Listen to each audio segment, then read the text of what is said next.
The Endangered Species Act was one of the most significant environmental protection laws passed in the United States in the 1970s.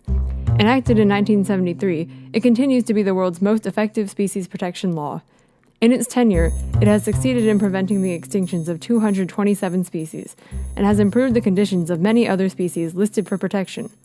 Under our current administration, however, several bills have been proposed in both the House and the Senate that would amend the Endangered Species Act so as to weaken it. In this video, we will focus on one of those proposed bills, Senate Bill 935, otherwise known as the Endangered Species Management Self-Determination Act, and show how its policy suggestions target one of the United States' most important pieces of environmental legislation. Senate Bill 935 encompasses 8 potential changes to the current law, each intended to either strip protections for American species or overburden the Department of the Interior with cumbersome bureaucratic requirements, preventing the department from performing its job under the ESA. Right out of the gate, this bill would require the Department of the Interior to submit to Congress a list of all threatened or endangered species. In order for the species on the list to receive protection under the ESA, Congress must approve the list by joint resolution. This is a delay tactic that threatens the security of species currently receiving protection under the Act, as well as those species which are proposed for listing. Congress may choose to strike species from the list for whatever reason, or to postpone a decision on the list indefinitely, effectively halting all the Interior's species protection efforts.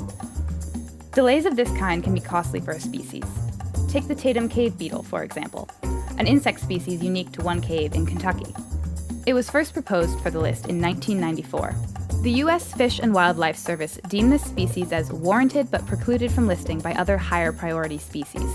It never received federal protection, and in October 2016, it was declared extinct.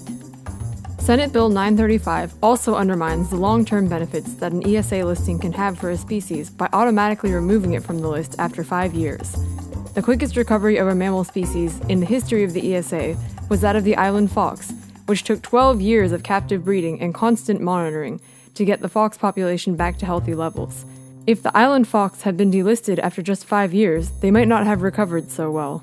Several of the other amendments proposed under Senate Bill 935 give individual states more control over the species that get protections. The bill would require the Department of the Interior to obtain consent from each state where a species is present before adding it to the list of endangered or threatened species. Just one state could potentially block the listing of a species that occurs across a broader region, further delaying essential protections. In addition, states would receive exclusive authority over the regulation of species within their boundaries, leading to uneven levels of protection across state lines. This is not a strategy designed to maximize conservation potential.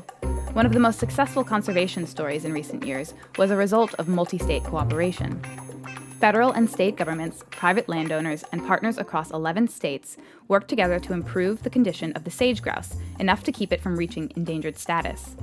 This proactive approach would not have been possible without collaboration between states and the federal government.